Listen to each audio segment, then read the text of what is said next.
राजधानी दिल्लीत आता राजकीय घडामोडींना वेग आलाय। राष्ट्रवादी अजित पवार गटाचे खासदार सुनील तटकरे यांनी केंद्रीय मंत्री अमित शहांची भेट घेतली आणि त्यानंतर राष्ट्रवादी शरद पवार गटाच्या खासदार सुप्रिया सुळे आणि बजरंग सोनावणे हे अमित शहांच्या भेटीला पोहोचले। यामुळे राजकीय वर्तुळात आता चर्चांना उधाण आलंय। पण पाहतोय आधी तटकरे यांनी अमित शहांची भेट घेतली आणि त्यानंतर लगेचच सुळे आणि सोनावणे यांनी देखील शहांची भेट घेतली आहे।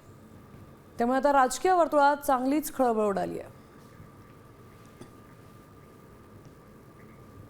यानंतर आपण पाहतोय की 6 दिवसात सुळेंची मोदी शहांसोबत 2 वेळा भेट झाली आहे। याआधी 22 जुलैला पवार आणि सुळेंनी मोदींची भेट घेतली होती आणि त्यानंतर काल पुन्हा एकदा सुळेंनी शहांची भेट घेतली आहे। अनेक राजकीय गोष्टी खरं तर नोंद घेण्यासारख्या आहेत, कारण आपण काही वेळापूर्वीच पाहिलं तटकरेंनी भेट घेतल्यानंतर सुळेंनी परत एकदा भेट घेतली होती आणि 6 दिवसात जवळपास मोदी शहांसोबत त्यांनी 2 वेळा भेटी घेतल्या।